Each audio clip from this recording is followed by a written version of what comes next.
Então, continuando nossas aulas, né? Vamos falar hoje sobre os fenícios e os persas, né?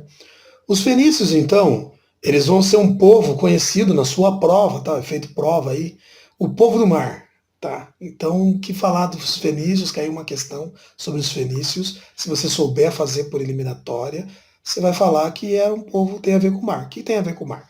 Então, o que vai acontecer nessa época, na Mesopotâmia, na Idade Antiga, esse povo que vai serem exímios navegadores, né? Então eles moravam ali, né? Onde hoje é o território do Líbano e parte da Síria, como está aparecendo aqui no mapa para vocês. E eles costumavam se chamar de cananeus, tá? Então os fenícios são os cananeus. Para você que estuda a Bíblia aí, você vai conseguir se localizar.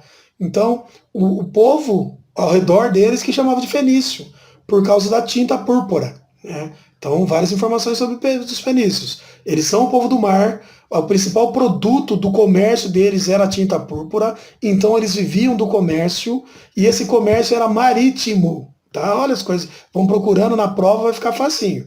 Então, o que acontece? Povo do mar, que navega, faz um comércio marítimo, portanto, e o comerciante, para o fenício, ele é uma figura importante, né? E naquela época só para os fenícios, tá?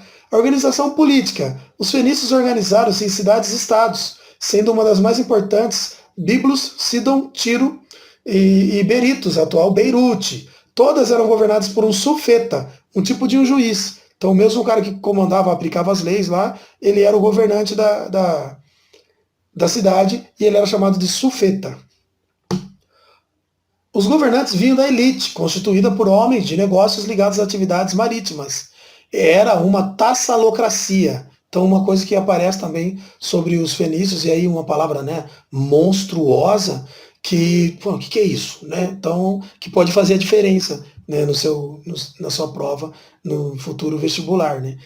Tassalocracia, do grego tassalos, mar e cracia, quer dizer, mar e poder, tipo de governo em que a elite, que o controle está ligado diretamente às atividades ligadas ao mar, comércio, construção de barcos, donos de embarcações, etc. e tal. Então, quem que era o importante, quem que era o cara de sucesso lá nesse mundo cananeu ou fenício? O cara que tinha atividade ligada ao mar, ou que fazia, era o navegador, o cara que fazia comércio marítimo, o cara que sabia produzir uma embarcação.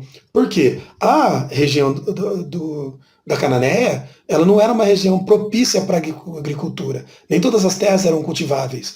Então eles tinham que comercializar, inclusive isso, os alimentos. Então, para sobreviver a princípio e pegar esses alimentos, eles passaram a produzir artesanato.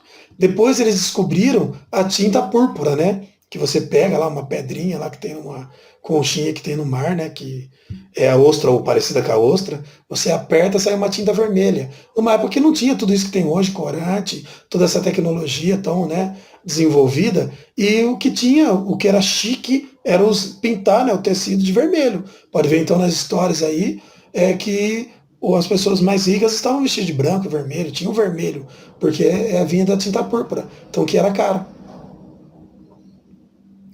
Então que era algo bem caro, que dava bastante lucro. Por isso que o comerciante na Cananéia, ele era muito respeitado, né?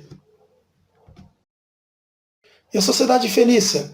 Então os líderes políticos eram grandes comerciantes e armadores. Pequenos proprietários, artesãos, pescadores, camponeses, depois na pirâmide, e por último os escravos e os marinheiros. Então, embora fosse uma economia baseada no comércio marítimo, era uma economia elitista, porque nem todo mundo que ia para o mar era rico, né? Só quem era da elite. Então, atual Líbano era uma descentralização política. A descentralização política se deve ao fato de serem cidades-estados, ou seja, não tinha um governo central, cada cidade se governava, né, as cidades mais importantes, e a navegação, comércio e pirataria. E foram eles que fundaram umas colônias, a partir dessa dominação do Mar Mediterrâneo, fundaram umas colônias, que era Cartago, né, que é hoje a Tunísia, Cádiz e Málaga na Espanha e Palermo na Itália. Então vocês vão ver Cartago, né, depois aquela província, né, ou colônia que vai combater com Roma, né, que vai inclusive, né, ser um grande inimigo do Império Romano ali pelo domínio do Mar Mediterrâneo. Eles eram fenícios, né, então tem origem no povo fenício. Então Alguém lá na Espanha, tem gente que gosta de perguntar isso, né? Como que eu sei, né? O povo de antigamente é difícil saber quem eles são hoje, devido aos vários movimentos e guerras que mudaram a geopolítica na região. Mas é possível saber onde tem, né, descendentes desses povos. Por exemplo, na Tunísia tem descendentes fenícios, em Cádiz e Málaga, na Espanha, você pode encontrar, em Palermo, na Itália, e no Líbano também. Tá? Então, o maior legado foi o alfabeto. Então, numa época que o homem, né, dizem que a escrita ela foi criada por essa necessidade. O homem passou, né, a navegar e dar um pequeno startzinho na globalização, porque ele tinha contato com outras pessoas de outros lugares. E aí esse contato, nesse contato descobriram que precisava ter a comunicação, falando língua não tendo desenvolvido um sistema de escrita, precisava ter algum código, né? Falava uma língua diferente, precisava ter algum código que pudesse identificar. Então os fenícios criaram um alfabeto, que depois a esse alfabeto os gregos vão atribuir as vogais. Então o alfabeto, a princípio, sem vogais. Então eles são muito conhecidos por terem criado, né, um dos primeiros alfabetos. E o Império Persa. Então está aqui a extensão máxima do Império Persa, tá? E um gráfico aqui para você analisar como que foi esse desenvolvimento. Então o Império Persa também foi muito importante, né, para a história aí da humanidade. Aí eu queria falar para vocês aqui, ó. Tá vendo aqui a Pérsia em vermelho? E aqui embaixo nós vamos ver o Golfo Pérsico. Então hoje tem, né, várias guerras que a gente vai estudar, foram ali na região do Golfo Pérsico, que é uma região rica em petróleo. Por isso que eu sempre digo, né, ninguém vai lutar por uma região porque tem uma dança tradicional local que você quer fazer. Ah, eu quero dançar, quero aprender a dançar aquilo, por isso que eu vou lá. Vai lá porque tem riquezas, né? Então ali tem rico, né, em minérios e rico em petróleo. Então o Golfo Pérsico é porque ficava na Pérsia, né? Então lava, né? Então muita gente hoje com essa informação falar, não brinca, mas pouca gente sabe ou consegue fazer essa analogia, porque aqui antigamente era Pérsia, por isso Golfo Pérsico, ou o contrário, né? Uma coisa leva a outra. Então hoje ainda existe o Golfo Pérsico, por isso que eu estou falando isso, em algumas guerras vai ser citado. Essa região hoje aqui, ó, é onde fica aqui, tá vendo? Ó? Omã aqui embaixo, os Emirados Árabes, o Irã, o Iraque e a Arábia Saudita estão cercando aqui essa região que é o Golfo Pérsico, né? Então, e durante a história todos eles se entendem como, né, os detentores dos direitos, das riquezas do Golfo Pérsico. Por isso que vai ter guerra, né? Também por isso, ou também por isso vai ter muitas guerras lá. Então, evolução política, cronologia dos principais reis persas. O Ciro, que governou de 539 a 530 a.C., Cambises, de 530 a 522 a.C., Dário I, de 522 a 486, Xerxes, de 486 a 464, Artaxerxes I, 464 a 423 a.C., e o Dário II, de 423 a 404. Então, o Império Persa, na sua prova de história, ele vai ter algumas nuances. Qual a principal delas? A principal é, o Império Persa, na sua prova, vai aparecer como extremamente tolerante com os dominados. Parece até engraçado falar, né? Ó, te dominei, mas eu sou tolerante com você. Então por quê? Porque ele preserva tanto a cultura quanto a religião dos dominados.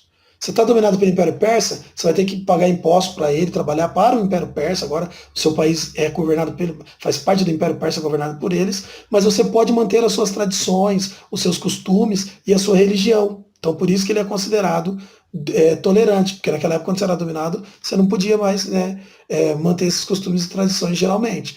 E o Império Persa já não, ele não só dava essa possibilidade, como também os imperadores persas, o que eles faziam? Eles colocavam o governante que foi dominado, né, naquela região, geralmente, num cargo importante, se não o de governo, um importante. Para quê? Para que ele não quisesse se revoltar contra o próprio Império Persa. Então a tarefa de controlar um território tão grande não era fácil. Era preciso lidar com regiões distantes e administrar povos com religiões, hábitos e costumes diferentes. Por isso, Dário I dividiu seu território em províncias, as satrápias, governadas pelos satrapas.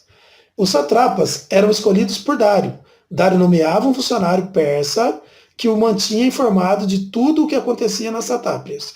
Então, às vezes ele colocava um governante local, mas ele colocava um funcionário dele lá de confiança para investigar, né, para olhar lá e ver se não estava tudo certo, ou se não tinha alguma ameaça.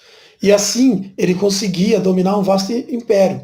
Outra coisa que os persas fizeram, que vai ser herança para o Império Romano, eles desenvolveram para aquela época um sistema complexo de estradas. Então, através das estradas, né, não existiam estradas, né? Era a tecnologia da época, era a estrada.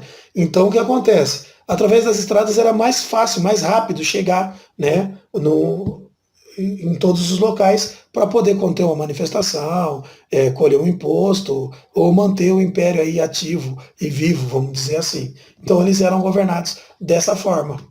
Então tinha o rei, as satrápias, os governadores das satrápias. Era a pirâmide do Império Persa. E com isso ficamos por aqui. Um grande abraço a todos.